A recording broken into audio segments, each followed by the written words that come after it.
Hello, boys and girls. We are going to continue reading Who Was Mr. Rogers? And we're going to read chapters 4 and 5 today. So if you can, read along with me. Chapter 4, In the Studio. After he graduated college in 1951, Fred moved to New York City where he applied for a job at NBC.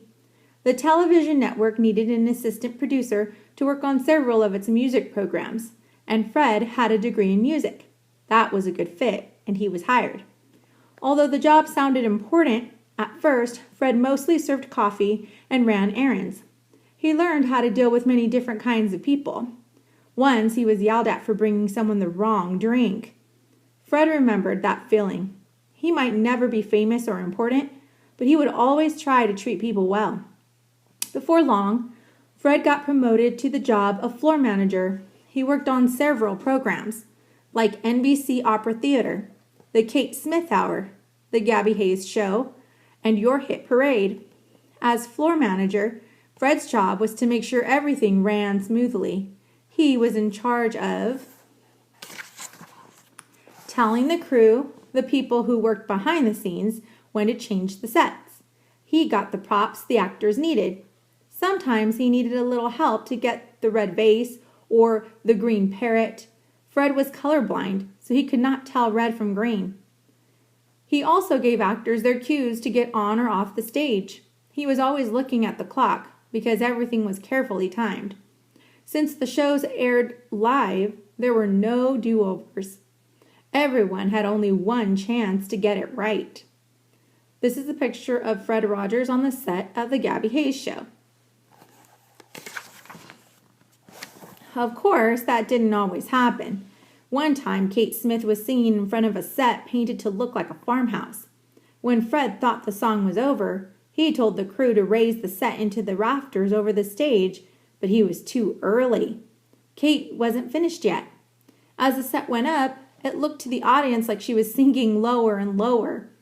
Everyone knew there would be mistakes from time to time, though. Most people laughed about them.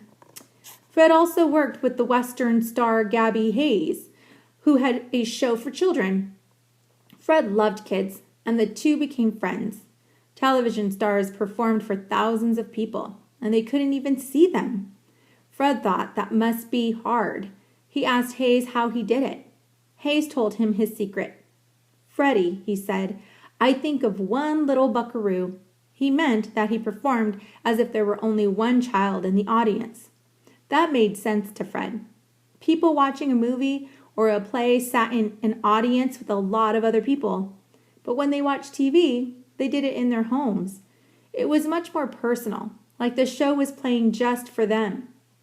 Later, when Fred got in front of the camera himself, he always imagined talking to just one little buckaroo. Gabby Hayes, 1885 to 1968. Before he went into television, George Gabby Hayes was a popular movie actor who appeared in Western films in the 1930s and 1940s. The nickname Gabby came from a character that was created for him, Gabby Whittaker. In Hayes' movies, the star was usually a famous actor like Roy Rogers or John Wayne.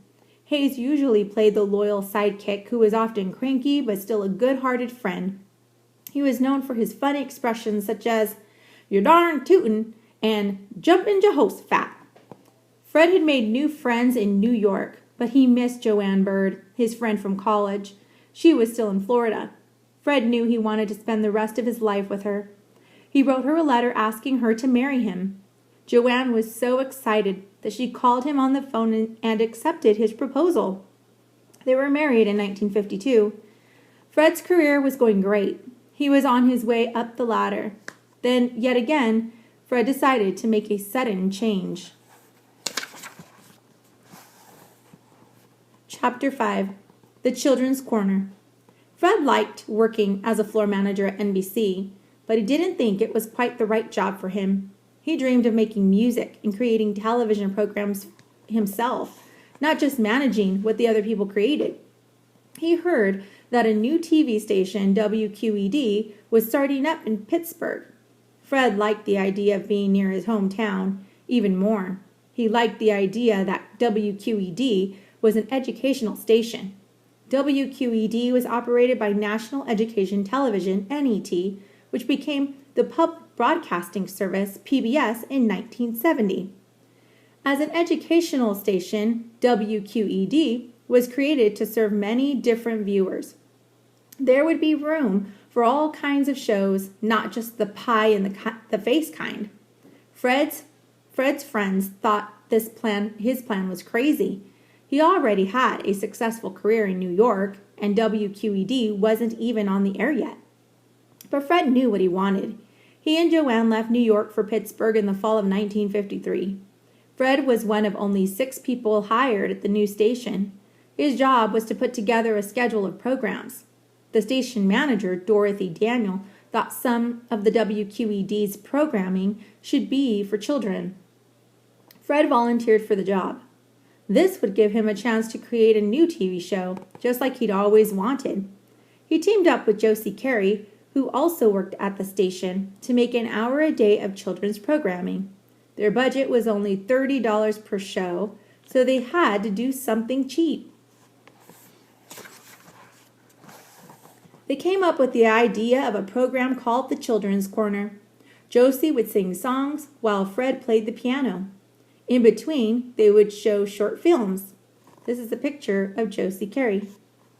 Commercial versus public television. It can be quite expensive to make television shows. In commercial television, advertisers buy small chunks of airtime, during which they put on commercials for their products. The TV station then uses money earned from the commercials to create TV programs. Commercial stations air shows they think will be popular. When more people watch, the station can charge more money for commercials. Public television stations do not air commercials. They make shows with money they get from the government, as well as donations from people and companies. Public television stations don't have to worry about what the most popular kinds of shows might be. They often take the chances on a wider variety of programs. WQED started its regular programming on April 5, 1954. The night before, Dorothy Daniel threw a party for the staff. Everyone got a small gift. Fred's was a puppet that looked like a tiger. That was a perfect gift for him, since he had loved to play with puppets as a child. He named it Daniel's Striped Tiger after Dorothy Daniel. The puppet gave Fred an idea. Why not use him on the Children's Corner? Part of the show's set was painted to look like a clock, and Fred cut a hole in the clock so Daniel could poke through from behind. Fred used a high, squeaky voice to make Daniel talk to Josie, who was in front of the set. The Striped Tiger was a hit. More puppets and more voices by Fred joined the cast later. Putting on a live TV show kept everyone on their toes.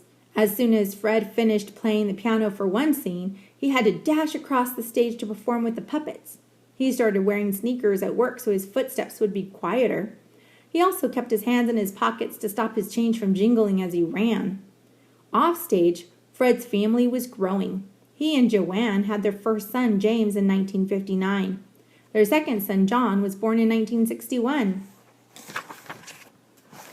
Being a father gave Fred first-hand experience with kids, but he wanted to know even more. He was interested in learning about young children's feelings. He wanted to understand why they thought and acted the way they did. He took classes in child development at the University of Pittsburgh and paid close attention to how children behaved. Fred had also not forgotten about his goal of becoming a minister.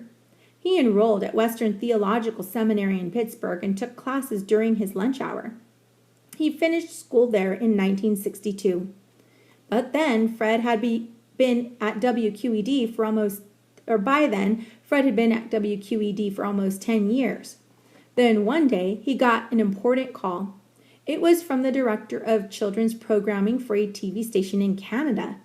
The director wanted Fred to move to Canada to create an entirely new show for preschool children.